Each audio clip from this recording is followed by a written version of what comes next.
Next topic है integration by substitution method. Integration by substitution, यहाँ पे क्या होता है, किसी भी फंक्शन का जब इंटीग्रेशन करना होगा तो किसी एक टर्म को हम कुछ नया t मान के उसका डिफरेंशिएशन भी साथ में लिखा रहता है।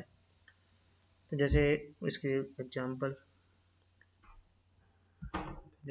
समझते हैं। जैसे f(x) dx का इंटीग्रेशन अगर gx प्लस c होता है तो f of ax plus b dx का g ax plus b upon a होगा। x का जो कोफिशिएंट है उससे डिवाइड कर देते हैं। ये हमने लास्ट फॉर्मूला में भी देखा था। यहाँ तक ऐसे उसको यहाँ पे सब्स्टिट्यूशन, इस ax प्लस b को सब्स्टिट्यूट करते हैं t, तो दोनों साइड डिफरेंशिएशन करेंगे क्योंकि ax प्लस b को तो t रख देंगे, फिर dx को क्या लिखना है तो उसके लिए हमको डिफरेंशिएशन करना पड़ता है दोनों साइड। b का डिफरेंशिएशन 0 और t का dt तो dx यहाँ से आएगा dt अपॉन a, वहाँ रख देंगे तो f ऑफ ये t तो यहाँ dt upon a, F T D T जो कि एफ एक्स dx था तो gx प्लस c था, तो ये हो जाएगा gt प्लस c, है कि नहीं। अब t को ax प्लस b रख देंगे वापस, क्योंकि t तो हमारा ax प्लस b माना था हमने, तो आ गया ना f of ax plus b dx g ax plus b upon a। इसको सीधे सीधे फॉर्मूला याद रखेंगे कि x का जो कोफिशिएंट है उससे डिवाइड कर देते हैं। फिर एक देखो यहाँ पे है, यहाँ पे अगर ऐसा हो कभी भी कि dx के साथ एक फंक्शन का डिफरेंशिएशन बन रहा हो, ऐसे f dash x dx F x का डिफरेंशिएशन होता है, तो जिस फंक्शन का डिफरेंशिएशन बन रहा है उसको t मानेंगे। दोनों साइड डिफरेंशिएशन किया तो एफ एक्स का F dash x into D x और t का dt। यहाँ पे डिफरेंशिएशन किसी पैरामीटर के रेस्पेक्ट में नहीं करते हैं, दोनों साइड सेम डिफरेंशिएशन किया तो न्यूमरेटर में dt हो गया और नीचे बनेगा 1/t। 1/t जैसा हो रहा है, 1/x का इंटीग्रेशन होता है log x, तो log t हो जाएगा प्लस c। t की वैल्यू वापस रखना रहता है हर बार, जिस भी फंक्शन को t माना है उसको वापस रखते हैं तब आंसर आता है, आंसर से पहले अगर वो नहीं रखा तो फिर आंसर गलत रह जाएगा, पूरा नहीं रहेगा, इनकम्प्लीट रहेगा। ऐसे ही इस टाइप के क्वेश्चन होते हैं। फिर एक इस टाइप के होते हैं कि एक फंक्शन की पावर है ना और उसका डिफरेंशिएशन dx के साथ है, अगर नहीं दे बना के दिया होगा ये तो हमको बनाना पड़ेगा, जो दे रखा है उसको ऑब्जर्व करके। फिर वही एफ एक्स को t मानोगे तो F dash D x D T हो जाएगा, तो T power N D T बनेगा, जिसका integration T power N plus one upon N plus one algebraic type, और टी को वापस एफ एक्स रखा, एफ एक्स की power N upon N plus one upon N plus one, answer आ जाएगा। जैसे यहाँ पे F dash X D X है तो यहाँ एफ एक्स को चाहे तो रूट के अंदर हो तो टी स्क्वायर मान लो, F dash X D X को 2t dt लिख लेना, 2t dt होगा टी स्क्वायर का डिफरेंशिएशन, न्यूमरेटर में 2t dt हो जाएगा, डिनोमिनेटर में टी स्क्वायर का स्क्वायर रूट लेंगे तो टी टी कट गया, तो ये 2t प्लस c आंसर आ जाएगा। t की वैल्यू वापस यहाँ से रूट एफ एक्स, तो root two root f x. ये इसका जो बेसिक है वो ये है कि एफ एक्स डी एक्स का अगर इंटीग्रेशन इसके इक्वल हो सकता है, और ये प्रूव करने के लिए बोर्ड में पूछा भी जाता है। तो क्या करते हैं यहाँ पे फाई टी को right side, solving right side को, फाई टी है ना, फाई टी को एक नया पैरामीटर u मान लिया, इसका differentiation phi dash t into d t equal to d u हो जाएगा। तो जो राइट साइड में जो इंटीग्रेशन लिखा है वो देखो बन जाएगा एफ यू डी यू, है ना। लेकिन यहाँ पे एफ एक्स डी एक्स बोला था, अब u को हम क्योंकि सिंस इसे लिखना पड़ेगा यहाँ पे, सिंस पैरामीटर कुछ भी हो, एफ एक्स डी एक्स है उसका इंटीग्रेशन करो या एफ यू डी यू करो, वो इक्वली आने वाला है, तो इसका इक्वल हो जाएगा। तो इस तरीके से इस प्रूफ को भी लिख सकते हैं। अब इसके सब्स्टिट्यूशन मेथड बहुत इंपॉर्टेंट मेथड है, इसके क्वेश्चंस देखते हैं। इसमें ना एक क्या होता है कि एक किसी पैरामीटर को टी मान के उसका डिफ्रेंशिएशन बाकी dx के साथ बना लेते हैं। ये तरीका होता है, एक फंक्शन को t मान के उसके डिफ्रेंशिएशन को dx के साथ रख के वो dt बन जाता है। जैसे यहाँ पे देखो, ये जो 1/x है ना, dx/x, ये log x का डिफ्रेंशिएशन होता है यहाँ, तो फिर log x को t मान लेंगे, फिर इसका differentiation 1/x into dx, x का डिफ्रेंशिएशन dx ही रहता है, और इधर t का dt। एब्सोल्यूट डिफरेंस करते हैं यहाँ, डिफ्रेंशिएशन करते हैं यहाँ पे, किसी पैरामीटर के रेस्पेक्ट में नहीं करते हैं। तो ये बन जाएगा cot, log को तो t माना है, t dx/x dt हो गया। cot t का इंटीग्रेशन डायरेक्ट फॉर्मूला होता है log sin t होता है प्लस c।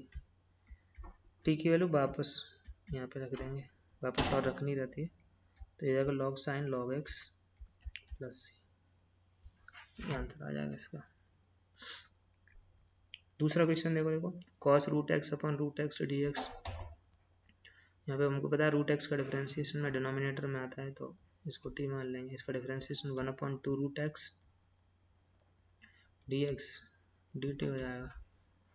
अब यहाँ पे dx/√x है जो क्वेश्चन में दिया है, उसको 2 dt लिख देंगे, हमारा इंटीग्रेशन बन जाएगा cos t 2 dt, 2 को तो बाहर ले सकते हैं, dt cos t का होता है integration sin t plus c, t की वैल्यू वापस रख दो, t किसको माना था √x को, तो 2 sin √x plus c answer हो जाएगा। ठीक है, यहाँ पे क्या करते हैं, एक पैरामीटर को t मानते हैं जिसका डिफरेंशिएशन dx के साथ रख के dt बन जाता है, जैसे यहाँ पे है। अब यहाँ पे सीधे सीधे कोई फंक्शन का डिफरेंशिएशन नहीं दिख रहा है, तो पहले इसको साइन कॉस में कन्वर्ट कर लो। थर्ड क्वेश्चन में कोसेक ऊपर जाके साइन बन जाएगा और सेक नीचे जाके कॉस, तो कॉस की पावर 8x। अब दिख रहा है कॉस का डिफरेंशिएशन माइनस साइन होता है, साइन आता है उसमें, तो इस कॉस को t मान लिया।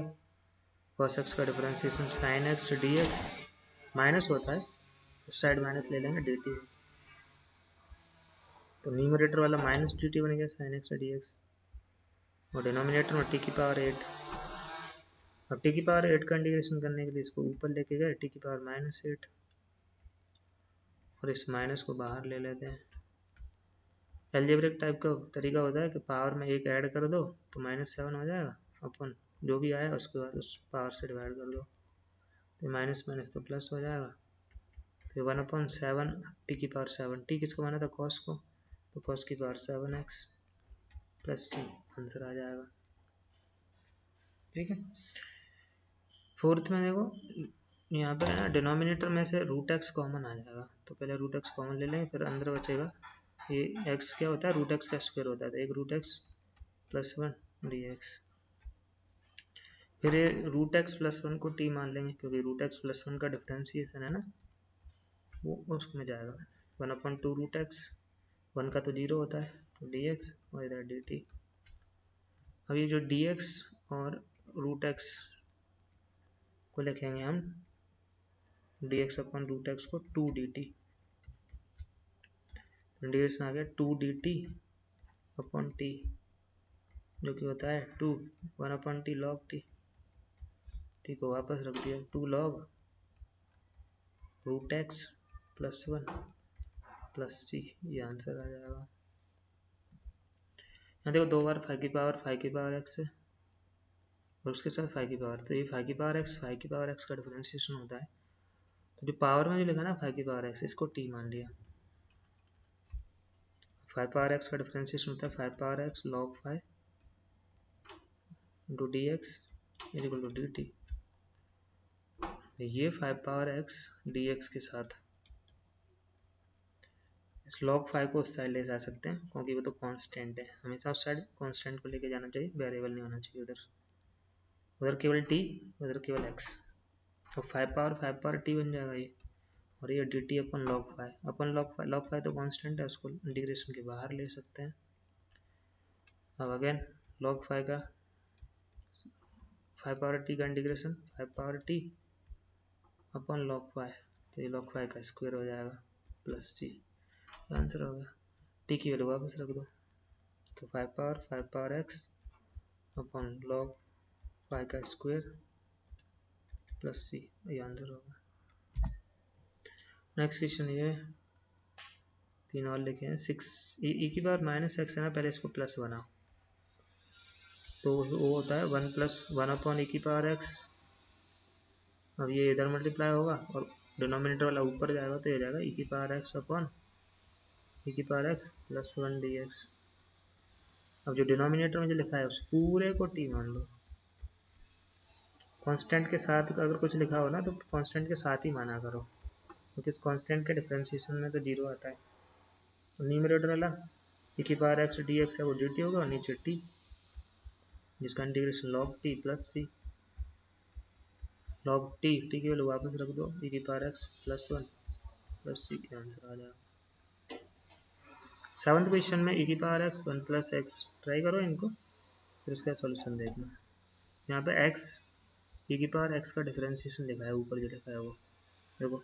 यहाँ पे प्रोडक्ट रूल लगाएंगे तो एक्स का 1 ई की पावर एक्स वैसे ही प्लस एक्स ई की पावर एक्स का ई की पावर एक्स और एक डी एक्स डी टी। इसमें से ई की पावर एक्स तो कॉमन आ जाएगा तो बचेगा 1 प्लस एक्स, डी एक्स के साथ ये बना देगा डी टी। तो न्यूमरेटर वाला डी टी हो गया और डिनोमिनेटर वाला कॉस टी। कॉस टी को ऊपर ले जाके सेक टी। यहाँ पे लॉग कॉस एक्स नहीं होता है इसका इंटीग्रेशन, कभी कभी लॉग कॉस टी लिख देते हैं, नहीं सेक टी ऊपर ले जाके, उसके लिए ऊपर होना चाहिए। केवल 1 अपॉन एक्स का इंटीग्रेशन लॉग एक्स होता है, 1 अपॉन कॉस एक्स का लॉग कॉस एक्स नहीं होता है। उसको ऊपर लेके जाकर सेक बनाया और सेक का इंटीग्रेशन होता है log sec T plus 10t plus C. T की वैल्यू वापस रखेंगे तो यह जाएगा सेक एक्स ई की power X plus 10 X E की पावर एक्स प्लस सी, तो ये आंसर आएगा। इस क्वेश्चन में एक्स की पावर माइनस एन है, पहले इसको प्लस बनाएंगे तो ऊपर एक्स की पावर एन आएगा और नीचे यहाँ पे 3x की पावर n प्लस 1, एक ज़्यादा हो जाएगी पावर प्लस 7। अब वापस इस पूरे को ही t मान लेंगे, 3x की पावर n प्लस 1 प्लस 7 को t माना तो 3 इस पावर सामने आ जाती है, इसका डिफरेंशिएशन x की power n dx is equal to dt। देखो x पावर n dx है ना ऊपर में, उसको लिखेंगे dt upon 3 upon 3 times n plus 1। तो 3 टाइम्स n प्लस 1 तो बाहर हो जाएगा, नीचे बचा t। तो 1 अपॉन 3 टाइम्स n प्लस 1 और इसका लॉग t, t की वैल्यू वापस रखेंगे तो 3 x power n plus 1 plus 7 plus C, ये आंसर आ जाएगा। लॉग टी आएगा, टी की वैल्यू वापस रख दी सीधे सीधे। कुछ और क्वेश्चन है देखो, यहाँ पे ये लीनियर रूट लीनियर है ना, इसका तरीका भी होता है लेकिन यहाँ पे इसको दूसरे तरीके से कर सकते हैं। ये रूट एक्स प्लस 4 माइनस 4 है ना, इस पूरे को ही टी स्क्वायर मान लो।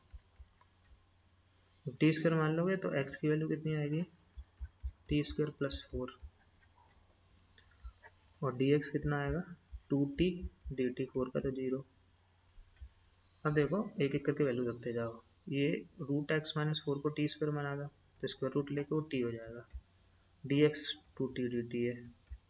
अब इसका क्या करें 3x प्लस 2 का, तो इसमें देखो x की जगह टी स्क्वायर प्लस 4 रख देंगे तो हो जाएगा 3 टाइम्स टी स्क्वायर प्लस 4 मतलब 12 प्लस 2 और, तो ऐसा आ जाएगा। तो सिंप्लीफाई करके लिखते हैं तो 3t स्क्वायर प्लस 14 और बाहर वाले 2 को तो बाहर ही ले लो, मल्टीप्लाइड में टी स्क्वायर डी टी। इस टी स्क्वायर से अंदर मल्टीप्लाई कर दो तो 3t power 4 plus 14t square हो जाएगा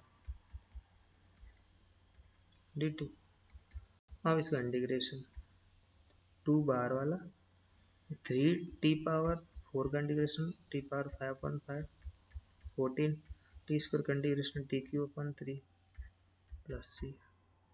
टी किसको माना था रूट एक्स माइनस 4 को, मतलब टी की वैल्यू यहाँ से रखेंगे तो वो रूट एक्स माइनस 4 है तो इसका आंसर आ जाएगा 2 टाइम्स 3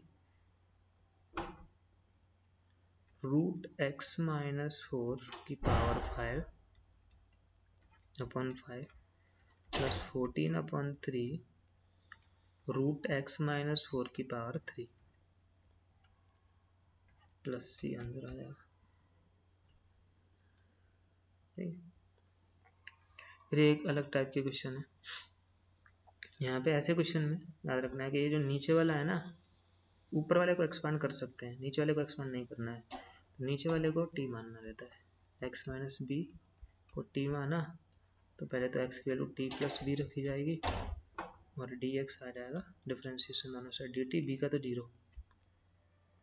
तो ये जो हमारा वो है इंटीग्रेशन बन जाएगा साइन एक्स की जगह रख दिया हमने टी प्लस ए प्लस बी, इस एक्स की जगह टी प्लस बी रखा है तो टी प्लस बी प्लस ए, बी प्लस ए मतलब ए प्लस बी लिख दिया उसको, नीचे कॉस टी, तो यहाँ पे डी टी। अब इसको ना, इसको ए और ए प्लस बी पूरे को बी मान के साइन ए प्लस बी के फॉर्मूला से ओपन कर दिया। साइन ए प्लस बी होता है sign A cos B plus cos A sine B, अलग अलग करके डिवाइड कर दिया, कॉस टी अपन कॉस टी डी टी। यहाँ पे देखो ये कॉस टी तो कट जाएगा, यहाँ पे साइन अपन कॉस कॉट हो जाएगा, कॉट का integration cos A plus B तो कांस्टेंट है, ये तो इंटीग्रेशन के बाहर आ जाएगा और ये आएगा लॉग सेक टी प्लस, यहाँ पे कुछ है नहीं तो यहाँ केवल टी आएगा, साइन ए प्लस बी तो कांस्टेंट है, प्लस टी की वैल्यू वापस रख देंगे, टी किसको माना था एक्स माइनस बी को, तो ये जाएगा cos A plus B log mod sec T की जगह एक्स माइनस बी प्लस यहाँ एक्स माइनस बी उसके साथ मल्टीप्लाई होगा sine A plus B plus arbitrary constant C, तो सी तो चलता ही है सब में।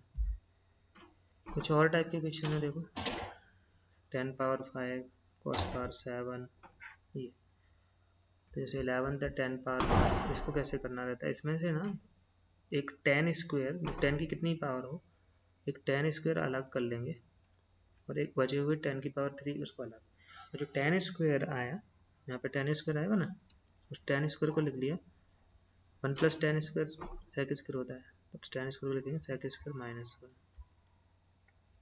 इस 10 क्यूब को अंदर मल्टीप्लाई कर दिया दोनों में,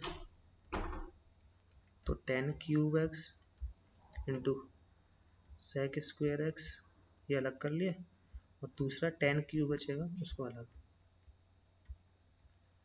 ऐसा करने से देखो अब यहाँ पे 10x को t मान सकते हैं, सेक स्क्वायर एक्स डिफरेंशिएशन होता है उसका, sec square x D x D T हो गया, तो इंटीग्रेशन बन जाएगा t पावर 3 डी टी, इसका इंटीग्रेशन t पावर 4/4। अभी ये रह गया इधर वाला, तो क्या करते हैं कितनी बड़ी से बड़ी पावर हो हर बार वही करना है, इसमें से फिर 2 निकालेंगे तो 10x बचेगा और 10 स्क्वायर उसको सेक स्क्वायर माइनस 1 लिखते हैं, फिर इसको अलग अलग करोगे टी को 10x को t मानोगे तो यहाँ पर t dt बनेगा ये, और फिर लास्ट में एक 10x dx अलग रह जाएगा, तो इसका t पावर 4/4 इसका हो जाएगा t स्क्वायर अपन 2 और 10x का इंटीग्रेशन हो जाएगा लॉग सेक एक्स प्लस सी, यहाँ पे t की जगह 10x रख देंगे तो आंसर आएगा। तो 10 में कितनी पावर दे रखी हो, 2 पावर निकालो 10 स्क्वायर, उस 10 स्क्वायर को सेक स्क्वायर माइनस 1 लिख के अलग अलग कर लेंगे तो पहला वाला हो जाएगा, क्योंकि सेक स्क्वायर 10x को t मान के हो जाएगा सेक स्क्वायर उसका डिफरेंशिएशन, फिर 2 पावर कम हो जाएगी, जैसे 10 पावर 5 था फिर एक इंटीग्रेशन 10 3 बनेगा, अगला वाला 10x का बना, अगर ये 7 से स्टार्ट होती है तो 5 3 1 ऐसे बनता। देखो 12th में cos पावर 7 है, तो जब cos की पावर ऑड हो तो क्या करेंगे, एक cos x अलग कर लेंगे और cos की पावर 6 बचेगा, फिर इस cos की पावर 6 को लिख सकते हैं हम cos स्क्वायर की पावर 3,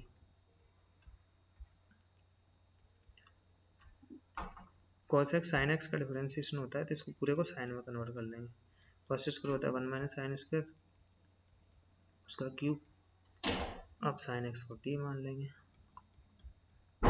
साइन एक्स को टी मानेंगे तो साइन एक्स का differentiation cos x D x के साथ डी टी बना देगा, तो ये डी टी हो जाएगा। और ये 1 माइनस टी स्क्वायर का होल क्यूब डी टी, इसका सीधे सीधे नहीं होगा, इसको एक्सपांड करना पड़ेगा a माइनस बी का होल क्यूब से, उसके बाद इंटीग्रेट होगा।